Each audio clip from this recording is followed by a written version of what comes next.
మాట్లాడింది వీళ్ళు కదా. ఒక దళిత యువకుడిని అకారణంగా చంపేసి ఆ శవాన్ని డోర్ డెలివరీ చేస్తే కూడా మాట్లాడింది వీళ్ళు కదా. మళ్ళీ ఏ మొహం పెట్టుకొని నా ఎస్సీలు అని చెప్పి బయటకు వస్తారు చెప్పండి.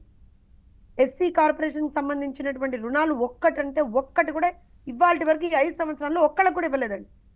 మా ప్రభుత్వ హయాంలో 4 లక్షల మందికి మేము ఎస్సీ కార్పొరేషన్ నుంచి రుణాలు ఇచ్చాం. ఇది వైఎస్ఆర్సీపీ ప్రభుత్వం వచ్చిన తర్వాత ఒక్కళ్ళకు కూడా రుణం ఇవ్వాలి.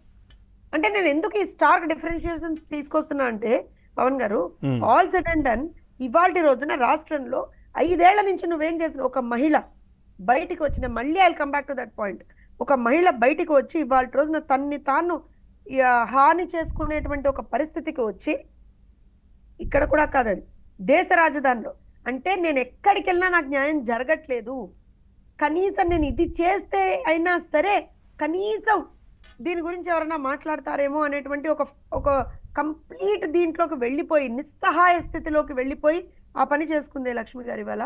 అది జరిగిన తర్వాత కూడా కనీసం ఇప్పటి వరకు ప్రభుత్వం, ఇప్పుడు దేశ రాజధానిలో లక్ష్మి గారు ఆ పని చేసినప్పుడు అన్ని పేపర్లలో వచ్చిందండి, అన్ని టీవీల్లో వచ్చిందండి, అందరూ మాట్లాడారండి.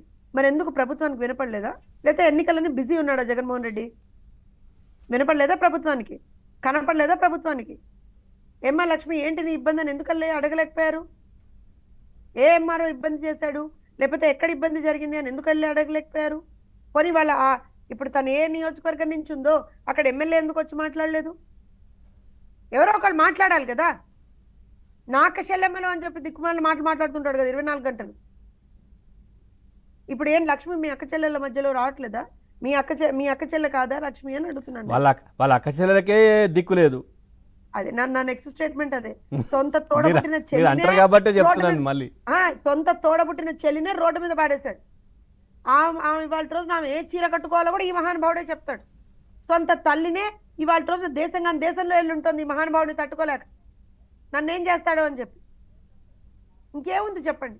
ఏం క్రెడిబిలిటీ ఉంది జగన్మోహన్ రెడ్డికి? ఏ మొహం పెట్టుకుని రేపు చోట్లు అడుగుతావు జగన్మోహన్ రెడ్డి అని ప్రజలు అడగట్లే ఇవాళ.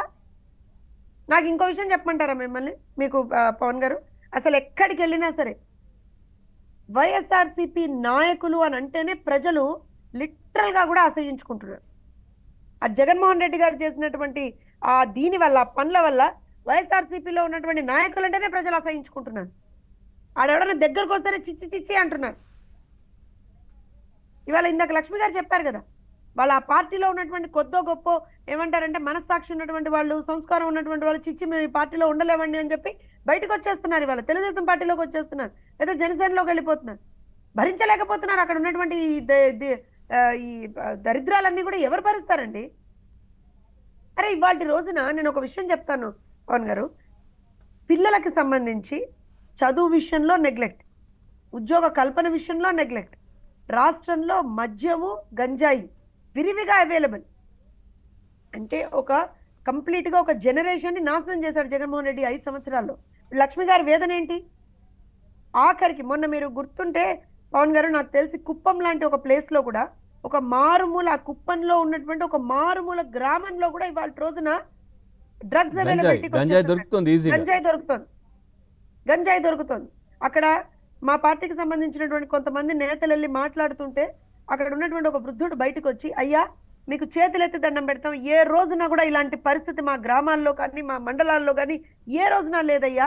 చంద్రబాబు నాయుడు గారు ఇంత బ్రహ్మాండంగా కుప్పాన్ని అభివృద్ధి